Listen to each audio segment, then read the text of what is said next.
Welcome to Reading English Aloud. This is Reading English Aloud Practice. Samia Omar. New vocabulary words.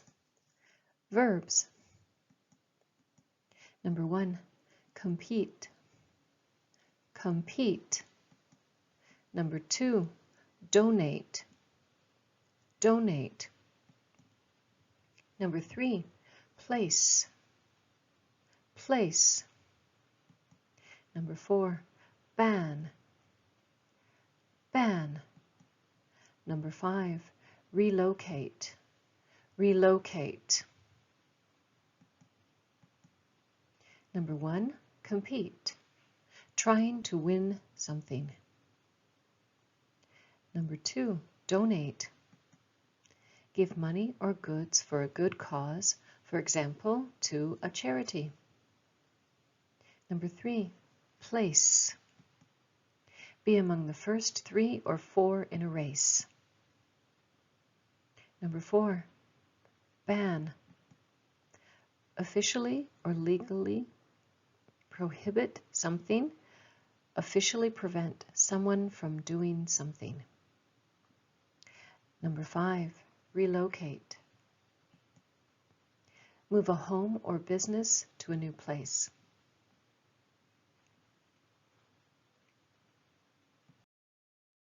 New vocabulary words. Nouns. Number 1, armed conflict. Armed conflict. Number 2, smuggler. Smuggler. Number 3, petrol. Petrol. Number 4, circumstances. Circumstances. Number 5, humanitarian aid.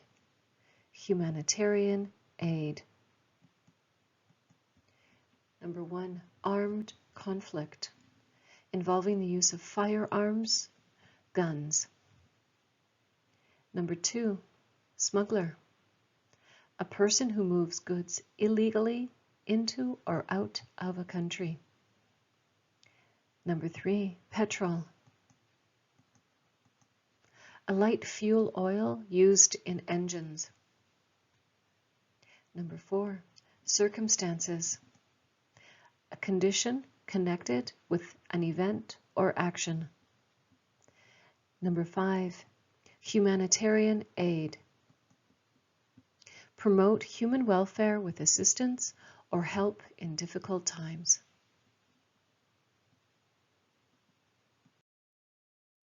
New vocabulary words.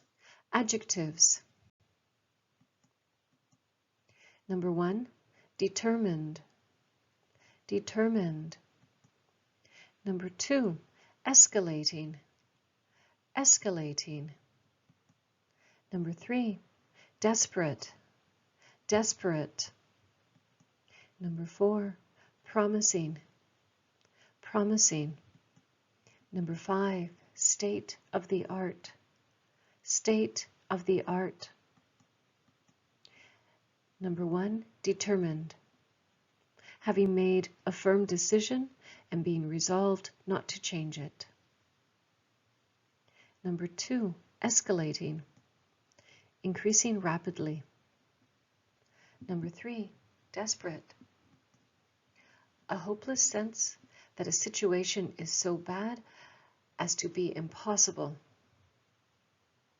Number 4, promising.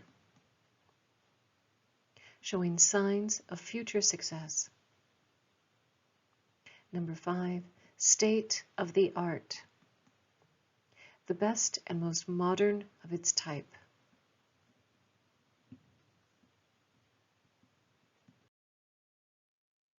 Samia Omar. At the Beijing Olympic Games in 2008, a 17-year-old runner from Somalia competed in the women's 200-meter dash. Her running shoes were donated by the Sudanese women's track and field team. Her t-shirt was oversized and she wore long black leggings.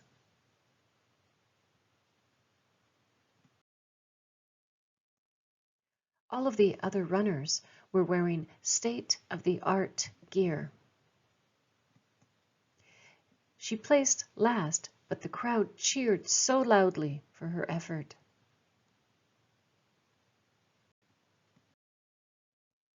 Samia Omar was able to qualify for the Olympics in Somalia, even with very few training resources and her country suffering through a civil war. At that time in Somalia, sports were banned, girls were expected to wear long robes, and athletes were pressured to become soldiers. Embarrassed by finishing last place, Omar returned to her home country, determined to become a better runner.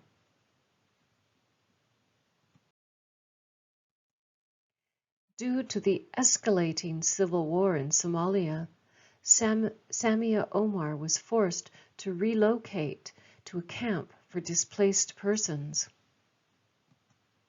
A displaced person or refugee is someone who is forced to leave their home and work, most commonly because of armed conflict. She decided to leave Somalia for a better life and to find a coach in Europe. To leave, she paid illegal smugglers to transport her by sea. She boarded an overcrowded boat in April 2012, hoping to arrive in Italy and continue her training. She had no family or friends in Italy, nor did she know any coaches. Unfortunately, the boat ran out of petrol in open water. An Italian rescue ship finally found them. There were close to 70 desperate passengers on the ship, so many of them fought to grab the rescue ropes thrown down to them. In the confusion, many people were knocked into the water, including Omar. She was never seen alive again.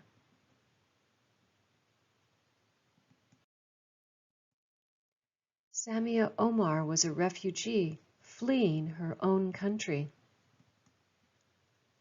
According to the United Nations High Commission for Refugees, UNHCR, around the world, more than 65 million people have been forced from their homes due to circumstances beyond their control.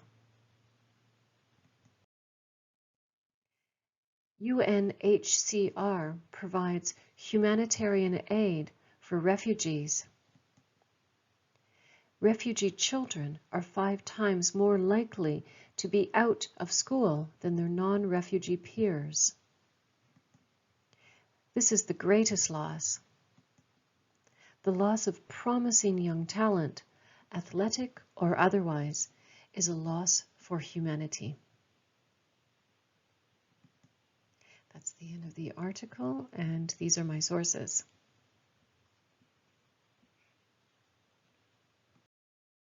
Let's look at discussion questions. Number 1, would you rather donate money or your time to a charity? Number 2, supermarkets should be forced to donate unsold food to charities. Do you agree or disagree? Number 3, do you think governments should do more to help charities? Number 4, is it more important to help animals, children, or people? Number 5, if you were to start a charity, who would you help?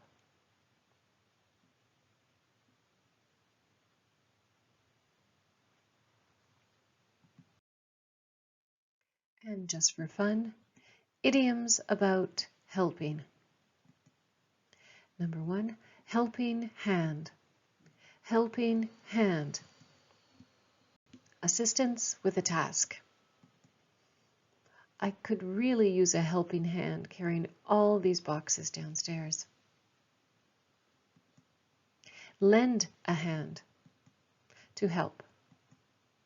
Go and lend your father a hand in the kitchen. He's making a surprise dinner for Mum tonight. Pitch in and help. To volunteer to join in to help with a task. If we all pitch in and help, we can get the classroom cleaned faster.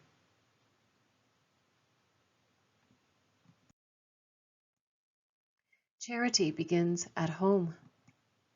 Be generous to your family before helping others.